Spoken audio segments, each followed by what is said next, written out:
What's the difference between falling in love with your work and just pushing it through? What does it mean to fall in love with your work as you're making it? And why does that matter? I've been thinking about that a lot because I've been thinking about honest work, making work that is not just compelling and not just smart, but comes from a place of integrity.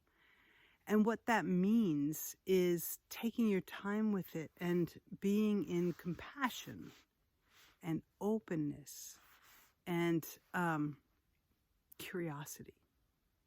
Compassion, openness, and curiosity, right? That's being witness to the work. You're being in an awareness practice with your artwork, with your process, right? So, yes, you're making decisions. Yes, you're making decisions. But those decisions are based on what's resonant with you, right? You see something and it goes, ooh, that, right? It's not about, I have to fulfill these things. We get into a perfectionist kind of mindset, right? Perfectionism and falling in love with the work. These came up as oppositional ideas in a conversation recently. Perfectionism is you're trying to get it all done right. It has to be right. It has to be good. It has to fit. It has to be impressive. All of those things are judgments that are not really allowing the work to emerge into its strongest self, right? So if we can let go of getting it right and getting all the details perfect, right? And instead find a place of love where you're caressing it into being, where you're noticing what's there and making decisions that are resonant with you, where you're allowing yourself, your heart, to show up to it. That's where you get the really honest work, the really compelling work, the work that says something that you didn't know you had to say, right? It's getting past what you already know into the depth of what's possible in the work, falling in love with it. And I can even take that a step further to think of it as making love with the work, right? Making love with it. You're caressing it. You're fondling it. You're paying close attention with integrity and love in your heart. And it's joyous.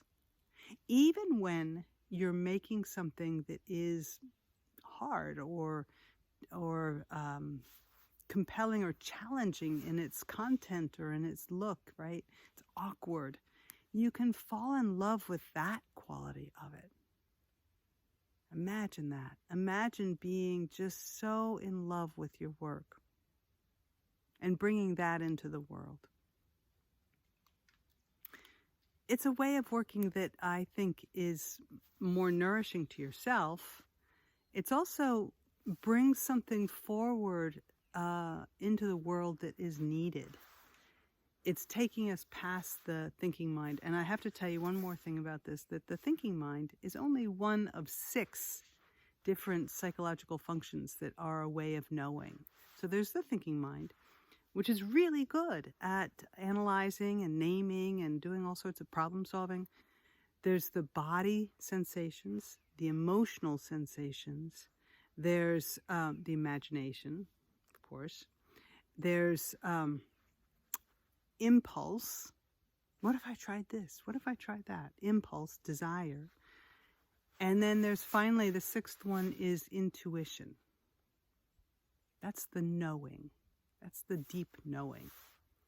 Yeah. All right. Val Gilman, Taproot Arts and Insight. If this is helpful to you, please pass it on. Please share it. Please get it out in the world so that the algorithms know that it's worth having it show up. And I will talk to you soon. Enjoy this beautiful day. And please, please, please enjoy your artwork. Make that stuff and just let yourself be curious and what is it? Compassionate, curious, compassionate, and open. Non-judgmental. That's the fourth one. Don't judge it. Just be with it and let it emerge. All right.